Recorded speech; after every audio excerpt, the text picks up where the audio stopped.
አትምሰል። በግልጽ የተፈጠረውን ብትነግረኝ። አንተ ደደብ፣ ከዚህ ቤት ውጣ ስለ አልወጣም አልክ አይደል? ለምንድን ነው ከዚህ ቤት መውጣት አልፈለከው?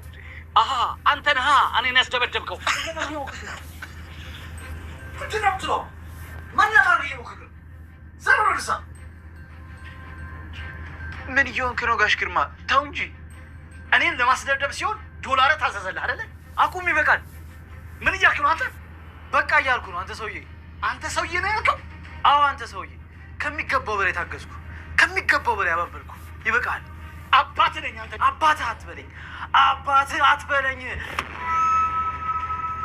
መቼም እንደ ልጅ አይተኸኝ አታውቅም። አንተ ልጅ መስመር እያለፍክ ነው። አንተ ወንድሜ የምትለው ልጅ ያደረገብኝ ነገር ብታውቅ እንደዚህ አትለኝም ነበር። ጋሽ ግርማ ይሄንን ማን እንደነገረ ባላውቅም ግን የተሳሳተ መረጃ ነው ያለ። ከአንተ በቀር እዚህ ቤተሰብ በአንተ ምክንያት ሲበጠበጥ አይሰለችም እንዴ? አንቺ ሰይጣን ዝም በይ። በጆሲ ምክንያት አሁን ላይ ሳሚ ከአባቱ ጋር ከባድ ጸብ ውስጥ ገብተዋል። እንዳየ ነው አቶ ግርማ አሁን ላይ ሜሪ እንደፈለገችው እያሽከረከረችው ትገኛለች። ሜሪ የምትፈልገው ነገር ቤተሰቡ ሁሉ ማባላት ስለሆነ አሁን ላይ ጆሲ ላይ እንዲነሳ ካደረገች በኋላ አቶ ግርማ ይበልጥ ሳሚንም ከሱ ጋር እንዲጣላ እያደረገችው ነው ማለት ነው። ሳሚ ይሄንን ነገር አልገባውም። አሁን ላይ የደረሰው በመጨረሻው ስለሆነ ግን ደግሞ ጆሲ በጣም ደንግጧልና ሜሮን መጀመሪያውንም ከዛ ቤት እንዲርቅ አድርገው ነበረ። ጆሲ ግን ይሄ ነገር ይፈጠራል ብሎ አላሰበም ነበርና ሜሪ ግን ቀድማ ወደ አቶ ግርማ አጋግላ ከመጣችው በኋላ ይበልጥ ወደ ጆሲ ስለሆነ የመጣችው በዚህን ጊዜ ሁሉም ሰው ለመበጥበጥ ተመችቷታል። ግን ደግሞ አቶ ግርማ እጁ ላይ በዘረጋበት ጊዜ ሳሚ በጣም ተበሳጭቷል። የመጨረሻ ሁሉንም ነገር ለማበላሸት ደርሶ ነበረ። የሰላምና የእሱ ሚስጥር ለመናገር ደርሰዋል። አባቴ አትበለኝ፣ አባቴ አትበለኝ እያለ ነበረ ደጋግሞ ለመናገር አንድ ሁለት ሲል ነበርና በዚህ መሀልም ሜሪ ተደርባለችና በአንተ ምክንያት ቤተሰው አታይም ቤተሰው እየተጋጨ ስትል ቆይታለች። ሳሚም ሜሪ ላይ በጣም ወርዶባታል ማለት ነው። ሜሪ በጣም ሳሚን በመፍራት ለቃ ሄዳለች። አሁን ላይ ግን ጆሲ ጠርጥሯታል ሜሪ እንዳጋጋለችው አቶ ግርማ መደብደቡን ይሄንን ነገር እንዳስደበደበችው ጆሲ በጣም ጠርጥሯል።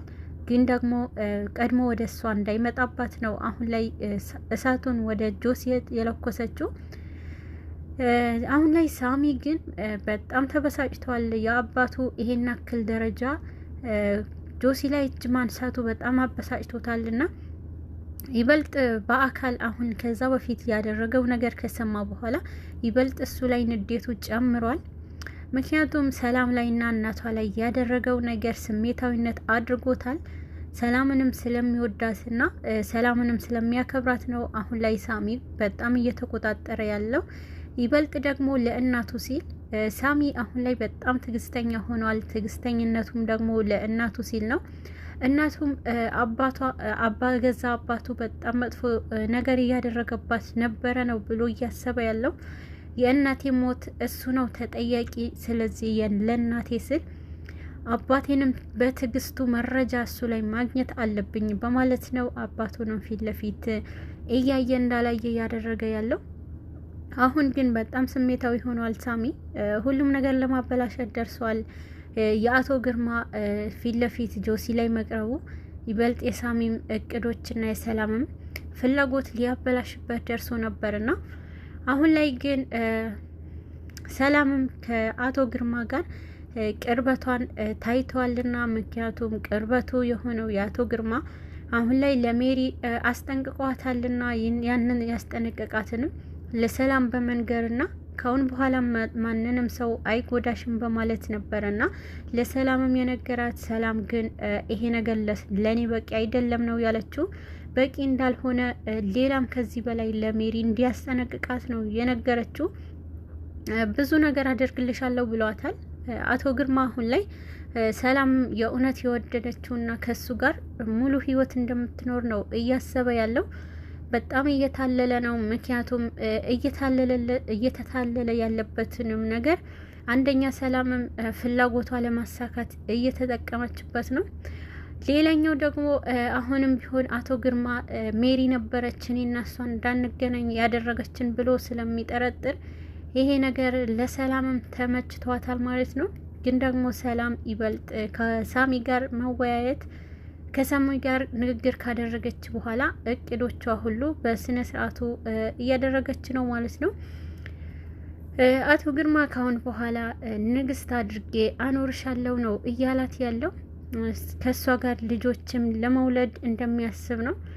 ከሷ ጋር ስሟት እየተለያያት ነበርና በዚህ ሰዓት ግን ሰላም በጣም መጥፎ ስሜት ተሰምቷት ነበርና እሱ እጁን ሰውነቷ ላይ ካረፈ በኋላ ይሄ ነገር በጣም ፊቷ አጥቁራና ውስጧ በጣም መጥፎ ስሜት እንደተሰማት ነበረ ፊቷ ላይ የሚታየውና በዚህ ሰዓት ግን እናቷን አስታውሳለች። ሰላም እናቷን በማስታወስና የእናቷን ህመም መቋቋም አለብኝ ለእናቴ ስል እያለች ትገኛለች ማለት ነው።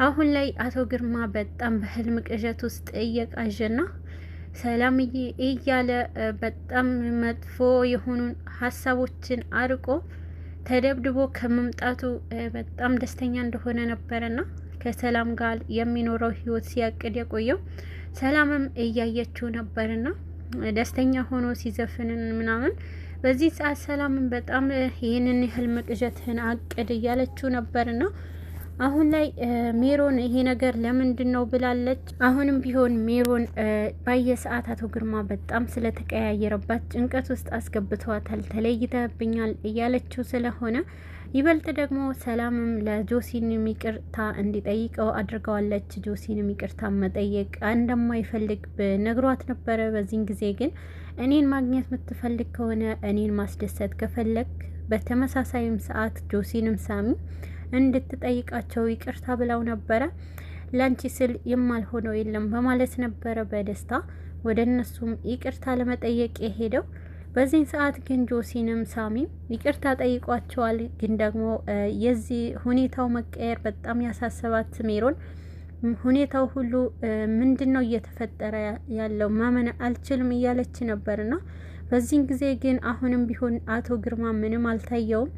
ክብሩ ዝቅ አድርጎ ለሰላም ሲል ጆሲንም ይቅርታ እየጠየቀው ነበርና ግን ደግሞ ሜሪ ወደ ክፍሉ በመሄድና ምን እየሆንክ እንደሆነ አልገባኝም እና ምንድነው እየተፈጠረ ያለው አንተ ዝቅ ብለህ አየሁክ ብላ እንዲበሳጭ ነበረ ያደረገችው። በዚህ ሰዓት አው ምንም ማውራት አልፈልግም ሂጂልኝ ቢላትም እሷ ግን መንቀሳቀስም አልፈለገችም ነበር ማለት ነው። ግን በቃ አልፈታህም ባለችው ሰዓት አቶ ግርማም ደስተኛ እንደሆነና ለሰላም ይስል ነው ያደረኩት እያላት ነበርና በዚህ ሰዓት ሜሪ በጣም ተናዳለች። ሰላምም እጇ ውስጥ እንዳስገባት ከነገራት በኋላ እየተጫወተችብህ ነው ብላ የማይሆን ሀሳቦች አምጥታ ነበርና በዚህ ሰዓት አንቺን ነው የማውቀው አንቺ ነበርሽ ይሄ ሁሉ ጊዜ ድረስ አንቺ ነሽ የለየሽን አንቺ መስለሽኝ ነበር የምታቀራርቢን አንቺ ነሽ የለያየሽን በማለት ነበር እሷ ላይ ቁጣ ያወረደበት።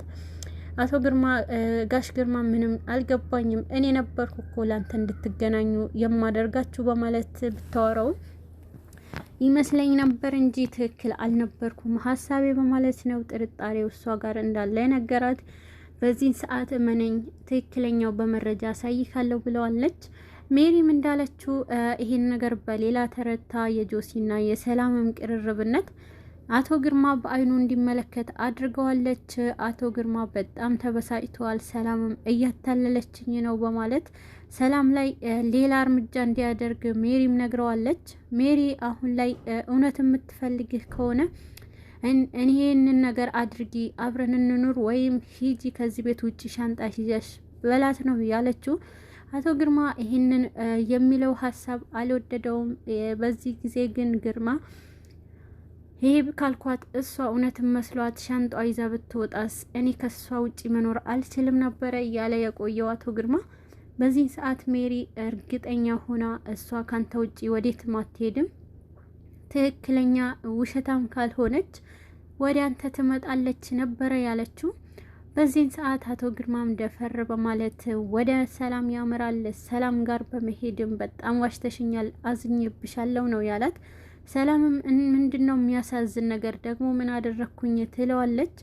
በዚህን ጊዜ ግን እሱም እኔ በቃ ይሄንን ልልሽ አልችልምና ግን እኔን የምትፈልጊኝ ከሆነ የእውነትም ክፍሌ ድረስ እንድትመጪ ነው ያላት። አሁን ላይ አቶ ግርማ የማታ ልብስሽንም ለብሰሽ እኔ ጋር ከመጣሽ የእውነትም ከኔ ጋር ነሽ እላለው ነው ያላት።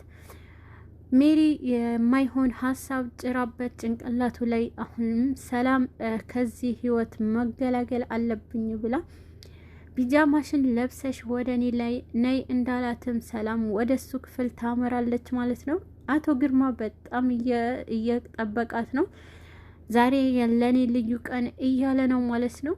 የህይወቱ መኖሪያው ወይስ የህይወቱ ማብቂያ ጊዜ ነው ብሎ እሱም እየተጠባበቀ ነው። ሰላም ግን ቆርጣለች። አሁንም ቢሆን የሜሮን ሀሳብ የሰላምና የአቶ ግርማ ህይወት አደጋ ላይ ጥሎታል። አሁን ላይ ሰላም መጨረሻውንም አቶ ግርማ ከዚህ ህይወት እገላግለዋለሁ ብላ ነው እየተጓዘች ያለችው። ሰላምስ ምን ታደርግ ይሆን? መጨረሻዋስ ምንድን ነው የምትወስነው?